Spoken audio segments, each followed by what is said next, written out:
Buddies, welcome back to विद्यार्थी। मैं हूं आकांक्षा, आपकी साइंस टीचर, और हम कर रहे थे क्लास 7 का चैप्टर नंबर 12 के क्वेश्चन आंसर्स यानी एनसीईआरटी के सॉल्यूशंस हम कर रहे थे। ऑलरेडी इसका पार्ट 1 हम कर चुके हैं, 6 क्वेश्चन आंसर्स कंप्लीट हो चुके थे। अब हम करने वाले हैं इसका पार्ट 2 यानी कि क्वेश्चन नंबर 7 से अब हम स्टार्ट करेंगे। चैप्टर एक्सप्लेनेशन अभी तक नहीं देखा है तो फटाफट से जाकर देख कर आइए, तब ये क्वेश्चन आंसर बहुत ईजिली आपको समझ आने लगेंगे। चलिए अब स्टार्ट करते, देखते क्वेश्चन नंबर 7 क्या है। So 4 friends use the following ways to see the solar eclipse. जो 4 दोस्त थे उनको बड़ी ही चुल थी, क्यूरियोसिटी थी आप ही की तरह, तो उन्होंने बोला चलो भाई सूर्य ग्रहण है, इसको देखते हैं। ठीक है, तो सबने अपनी अपनी तरकीब लगाई कि ऐसे देखना सही है, ऐसे देखना सही है, ऐसे देखना सही है।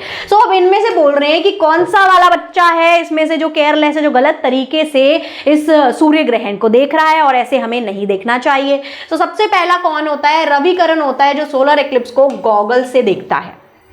फिर ज्योति होती है जो मिरर यूज करती है, सन की इमेज उस मिरर पे बन जाए और फिर वो उसके थ्रू उस सूर्य ग्रहण को देखे। ठीक है भाई। अब आदित्य होता है जो सन को डायरेक्टली अपनी आंखों से देखता है, सबसे स्मार्ट बच्चा, कि भाई ये क्या कर रहे हैं, गॉगल और इमेज वगैरह बना रहे हैं शीशे से, डायरेक्टली देख लो, क्या इतनी टेंशन। ठीक है। अब अरुणा जो है वो अटेंड करती है एक प्रोग्राम जो कि एक प्लानिटेरियम में ऑर्गेनाइज होता है कि वहां पर जी हम दिखाएंगे आपको सोलर एक्लिप्स जो है। ठीक है। अब ये तो अरुणा कर लेती है, बड़ी स्मार्ट बच्ची है। ठीक है। अब चलो, अब इसमें से रॉन्ग कौन है, मुझे कौन बताएगा? सो भैया यहाँ पर जो सबसे स्मार्ट मूव प्ले कर रहा था कि बाकी सब बुद्धू हैं, वही है रॉन्ग, यानी आदित्य यहाँ पर क्या है? रॉन्ग है। डायरेक्टली हमें कभी भी सूर्य ग्रहण नहीं देखना चाहिए, सोलर एक्लिप्स नहीं देखना चाहिए। क्यों नहीं देखना चाहिए? क्योंकि उससे हमारी आंखों को हार्म हो जाएगा, इंजरी हो सकती है, वो हमारी आंखों के लिए बहुत ज्यादा डेंजरस है। यहाँ तक कि हम ब्लाइंड भी हो सकते हैं, हमेशा के लिए अंधे हो जाएंगे। फिर क्या हो जाएगा? फिर क्या फायदा कि एक बार मैंने ऐसे देख लिया, लो जी हो गया काम। तो बाकी 3 फिर भी थोड़ा बेटर कर रहे हैं, जिसमें से सबसे बेस्ट जो है अरुणा कर रही है, उसके बाद ज्योति और फिर बाद में रविकरण भी वैसे गलत ही कर रहा है, गॉगल भी ऐसे यूज नहीं करेंगे आप। ठीक है। और नेकेड आई से तो बिल्कुल भी नहीं देखेंगे। तो आदित्य सबसे ज्यादा केयरलेस है। सोलर एक्लिप्स को हम कभी भी अपनी नंगी आंखों से डायरेक्टली नहीं देखते हैं, जैसे कि आदित्य ने किया। आप ऐसा नहीं करेंगे क्योंकि इससे आपकी आंखों को डैमेज हो सकता है, ब्लाइंडनेस हो सकती है। Other method using solar eclipse, goggles, फिर इसके बाद उससे ज्यादा गलत है, गॉगल से भी आप नहीं देखेंगे जो रविकरण ने किया है। ठीक है। और फिर इसके बाद 3rd नंबर पे आ गया कि जो ज्योति ने किया कि मिरर से वो इमेज जो है बन रही है, क्योंकि मिरर में भी क्या है, बड़ी प्रिकॉशन आपको लेना पड़ेगा कि वो जो मिरर की जो रोशनी, जैसे ही वो सन की जो रोशनी मिरर पे पड़ेगी वो आपकी आंखों पे रिफ्लेक्ट बैक ना करे, तो इसमें भी बड़ी सावधानी से करना पड़ता है। सबसे बेस्ट तरीका क्या है कि भाई प्लानिटेरियम में जाके प्रोग्राम जो अटेंड किया है रुना ने, सबसे बढ़िया अमेजिंग चीज हो गई। ठीक है। ये अच्छा तरीका है, ये सारे सेफ तरीके हैं। एग्जैक्टली ये 2 जो है ये तो बहुत ज्यादा सेफ तरीके हैं वैसे, और सबसे सेफ तरीका, सबसे सेफेस्ट तरीका यही है कि प्लेनेटेरियम में ऑर्गेनाइज किया हुआ जो एक प्रोग्राम था उसमें जाके सोलर एक्लिप्स को देख लेना। चलिए, इसके बाद अगर आपको ये करना है मिरर यूज करके इमेज बना के, तो बड़े ही ध्यान या सावधानी से आप करेंगे। सो अब next question number 8, fill in the circle in the figure 12.18 approximately with one of the following sun moon earth. अब इसमें हमें सन मून अर्थ ये फिल करना है। ठीक है। सो सोलर एक्लिप्स जब सूर्य ग्रहण होता है तो जी सन की पोजीशन तो यहाँ पर है। अब सन की पोजीशन यहाँ है तो यहाँ पर क्या ब्लॉक कर रहा है? किसे? यहाँ पर मून ब्लॉक कर देगा। किसको? सनलाइट को, सन की रेज को अर्थ तक पहुंचने से, तो हो जाएगा सूर्य ग्रहण। ठीक है। अब लूनर एक्लिप्स कब होता है? लूनर एक्लिप्स तब होता है जब यहाँ पर तो सन ही रहेगा, क्योंकि सन क्या है? स्टेशनरी है, वो अपनी जगह से हिल नहीं सकता है। और जो अर्थ है उसका रिवॉल्यूशन कुछ इस तरीके से हुआ है कि अर्थ इस तरफ है और मून इस तरफ है। ठीक है। तो तब क्या होगा? मून के ऊपर जो होती है सन की रिफ्लेक्शन नहीं पड़ पाएगी, जिसकी वजह से जो सन हमें चमकता हुआ दिखता है वो नहीं दिखेगा। वो कैसा दिखेगा? लाल लाल कलर का दिखेगा। और जैसे जैसे अर्थ रोटेट करेगी और थोड़ा सा हटेगी अपनी जगह से, रोटेट करेगी, ठीक है, तो फिर क्या होगा? धीरे धीरे से, और जो मून है बेसिकली, अर्थ भी तो रोटेट कर ही रही है, मून रिवॉल्व करेगी। ठीक है। और मून भी जो है रिवॉल्व करेगा। सो क्या होगा? तो वो थोड़ा सा लाइट्स जो है धीरे धीरे, थोड़ी सनलाइट जो धीरे धीरे है वो मून पे पड़ने लग जाएंगी, और मून थोड़ा फिर और थोड़ा फिर और थोड़ा ऐसे करके पूरा वापसी दिखने लग जाएगा। तो ये कुछ ही मिनट्स के लिए ये चीजें होती हैं। ठीक है। चलिए अब इसी के साथ लिख लेते हैं इसको अच्छे से। For solar eclipse order is sun moon and earth. जो सोलर एक्लिप्स है उसके लिए ऑर्डर क्या होता है, सन फिर मून फिर earth. The moon comes between the sun and earth. इसमें मून जो है वो सन और अर्थ के बीच में आ जाता है, ब्लॉक कर देता है सनलाइट को। लूनर एक्लिप्स में क्या होता है, सन अर्थ और मून होता है। इसमें अर्थ जो है वो बीच में आ जाती है सन और मून के और ब्लॉक कर देती है सनलाइट को मून तक पहुंचने से। चलिए ये हो गया इसका करेक्ट आंसर, स्क्रीनशॉट ले लेंगे या नोट डाउन कर लेंगे, फिर हम बढ़ जाएंगे आगे। ये देखो इस तरीके से होता है, ये हमारे एक्लिप्सेस हो गए। अब question number 9, the moon is much smaller than the sun. जो मून है वो तो बहुत छोटा है सन से, देखो ये वही वाला सवाल आ गया। Yet it can block the sun completely from our view during a total solar eclipse. लेकिन फिर भी मून जो है वो सन की रेज को कंप्लीटली ब्लॉक कर देता है, ठीक है, और मतलब टोटल सोलर एक्लिप्स क्रिएट कर देता है। ऐसा पॉसिबल कैसे है, ये बड़ा ही अच्छा सवाल है। इसके कारण के समेत ही हमने इसको स्टडी किया था ऑलरेडी चैप्टर में, तो चलिए आइए वही रीजन लिख देते हैं। अब देखो मून जो होता है वो ब्लॉक कर सकता है सन को completely during a total solar eclipse. क्यों? क्योंकि the apparent sizes of the moon and sun are similar. जो उनके अपेरेंट साइजेस होते हैं वो सिमिलर हो जाते हैं। अपेरेंट साइजेस मतलब क्या होता है, दूरी, डिस्टेंस की वजह से क्या होता है कि जो मून होता है वो हमारे अर्थ के ज्यादा पास है और जो सन है वो तो बहुत दूर है।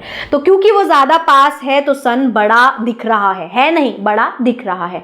तो उस समय सन और मून और सन का साइज क्या है, सेम है, सिमिलर है। क्योंकि मून हमारे पास है तो वो बड़ा दिख रहा है और सन दूर है तो छोटा दिख रहा है, तो उनका साइज अप्रॉक्स सेम लगता है मतलब अपेरेंट साइज उनका सेम हो जाता है, जिस वजह से जो मून है वो पूरी तरह से सन की लाइट को ब्लॉक कर देता है और हो जाता है टोटल वाला सोलर एक्लिप्स। ठीक है, तो ये रीजन हम लिख लेंगे। जो अपेरेंट साइज है मून और सन का वो सिमिलर हो जाता है when viewed from the earth, although the sun is much larger, it is also much farther away. वो बहुत बड़ा है लेकिन वो सन जो है बहुत दूर भी है हमसे। So the moon being much closer to the earth, और जो मून है वो बहुत ज्यादा क्लोज है अर्थ से, तो वो अपीयर होता है ऑलमोस्ट सेम साइज का। ऐसा लगता है कि वो ऑलमोस्ट सेम साइज का दिख रहा है जितना बड़ा सन है स्काई में। सो वो अलाउ कर देता है और कवर कर देता है सन को completely during a total eclipse. जब हो जाता है पूरी तरह से सूर्य ग्रहण, उस समय वो ऐसा कर देता है, ऐसा क्रिएट हो जाता है कुछ देर के लिए। अब क्वेश्चन नंबर 10 क्या है, the Indian cricket team matches in Australia are often held in December. अब दिसंबर का समय है और इंडियन क्रिकेट टीम को मैच के लिए जाना है, कहां पर, ऑस्ट्रेलिया जाना है। ठीक है, यहां तो पड़ रही है भैया इंडिया में सर्दी। अब शुड दे पैक विंटर और summer clothes for their trip, तो उन्हें सर्दी के कपड़े या गर्मी के कपड़े, कौन से कपड़े अपनी ट्रिप के लिए पैक करने चाहिए। अब देखो जो इंडियन क्रिकेट टीम है शुड पैक समर क्लोथ्स, उन्हें समर क्लोथ गर्मी के कपड़े पैक करने चाहिए अपनी ट्रिप के लिए ऑस्ट्रेलिया में दिसंबर में। क्यों? क्योंकि दिसंबर में जो ऑस्ट्रेलिया है वो कहां पड़ता है, वो पड़ता है सदर्न हेमिस्फेयर में, यानी ऑपोजिट पड़ रहा है हमारे। तो हम तो नॉर्थ नदर्न हेमिस्फेयर में और ऑस्ट्रेलिया सदर्न हेमिस्फेयर में, तो यहाँ सर्दी पड़ रही है तो वहाँ क्या पड़ रही होगी, गर्मी पड़ रही होगी। नॉर्थ में क्या पड़ रही है, सर्दी, तो साउथ में क्या पड़ रही होगी, गर्मी पड़ रही होगी। सिंपल सी बात है। तो सदर्न हेमिस्फेयर में ऑस्ट्रेलिया लोकेटेड है और क्योंकि उस समय जो वो टिल्टेड टुवर्ड्स द सन है तो वो एक्सपीरियंस कर रहा होगा समर। सो क्या करना है, और जो नदर्न हेमिस्फेयर है वो क्या एक्सपीरियंस कर रहा होगा, विंटर। तो इस वजह से समर के कपड़े उन लोगों को कैरी करने चाहिए, अपने साथ पैक करने चाहिए। So question number 11 क्या है, what do you think lunar eclipses can be seen from a large part of the earth when they happen but total solar eclipse can be seen by only small part of the earth। इसका क्या मतलब हुआ? इसका मतलब ये हुआ कि ऐसा क्यों होता है कि जब लूनर एक्लिप्स होता है, यानी कि जब मून के बीच में, मून और सन के बीच में अर्थ आ जाती है, तो हमें जो लूनर एक्लिप्स है वो अर्थ में ज्यादा हिस्से में देखने के लिए मिलता है, और कंपैरेटिवली जब सोलर एक्लिप्स होता है, टोटल सोलर एक्लिप्स, तो वो अर्थ के थोड़े ही हिस्से में, स्मॉलर पार्ट में ही सिर्फ देखने के लिए मिलता है। तो ऐसा क्यों होता है? ऐसा इसलिए होता है क्योंकि बेटा देखो बड़ी ही सिंपल सा लॉजिक है, बड़ी सिंपल सी ये बात है कि जब लूनर एक्लिप्स होता है यानी चंद्र ग्रहण होता है तो मून और सन के बीच में अर्थ आती है, और जो अर्थ होती है वो मून से बहुत बड़ी होती है में, तो वो पूरी सन की लाइट को क्या करती है, कंप्लीटली कवर कर देती है, जिसकी वजह से पूरा अंधेरा छा जाता है। लाइट जो है वो पूरी तरह से ब्लॉक हो जाती है, जिसकी वजह से अर्थ पे ज़्यादा हिस्सों में जो है जो लूनर एक्लिप्स है वो देखने के लिए मिलता है लार्जर एरिया में। अब कंपैरेटिवली अगर हम बात करें सोलर एक्लिप्स की, यानी कि जो सूर्य ग्रहण होता है वो कब होता है, जब मून अर्थ और सन के बीच में आता है। लेकिन एक्चुअल में तो जो मून है वो बहुत छोटा है अर्थ से, तो इस वजह से कुछ ही हिस्सा होता है जहां पर पूरा जो है सोलर एक्लिप्स देखने के लिए मिलता है। ये है इसका कारण। सो आप चाहें तो इस आंसर को कर सकते हैं क्या, नोट डाउन। चलिए अब question number 12, if the earth axis were not tilted with respect to axis of revolution explain what would be the effect on seasons. ठीक है, ये बोल रहे हैं कि ये है एक्सिस ऑफ रोटेशन। ठीक है, तो ये बोल रहे हैं कि जो अर्थ की एक्सिस ऑफ रोटेशन है अगर वो टिल्टेड नहीं होती तो क्या फर्क पड़ता हमारे सीजन्स पे, क्या सीजन्स हो पाते। तो भैया इसका साफ साफ आंसर है कि सीजन्स इस तरीके से चेंज नहीं हो पाते, हमें ऐसे सीजन्स देखने को नहीं मिलते। फिर वही होता कि 6 मंथ वो इस तरीके का ही कंडीशन होती, इक्वल कंडीशन होती, इतने सीजन चेंज नहीं हमें देखने के लिए मिलते, क्योंकि वो अर्थ थोड़ी सी टिल्टेड होती है। इसी वजह से सीजन्स हमें दिख पाते हैं कि किसी हिस्से में सर्दी, किसी हिस्से में गर्मी, किसी हिस्से में ऑटम, किसी हिस्से में spring. So if the earth axis were not tilted there would no seasons, कोई सीजन्स होते ही नहीं। We know them. The tilt of earth axis causes different part of the earth receive varying amount of sunlight, क्योंकि वो अर्थ की axis tilted होती है, इस वजह से हमें अर्थ के अलग अलग हिस्सों पर क्या दिखता है, अलग अलग अमाउंट ऑफ सनलाइट पड़ती है। मतलब कहीं पर ज्यादा सनलाइट पड़ रही है तो कहीं पर कम पड़ रही है, क्योंकि वो थोड़ी सी टिल्टेड है, टेढ़ी है। अगर वो सीधी होती तो इक्वल सनलाइट पड़ रही होती हर पार्ट पे, यानी आधे हिस्से में पूरी तरह से सनलाइट होती और प्रॉपर आधे हिस्से में डार्कनेस होती। इस तरीके का सिनेरियो होता। पर क्योंकि वो टिल्टेड होती है तो कहीं पर इंटेंस सनलाइट है, कहीं पर जो सनलाइट है वो फैल के आ रही है, यानी उतनी इंटेंस नहीं है। इस वजह से सीजन का चेंज होता है पूरे साल।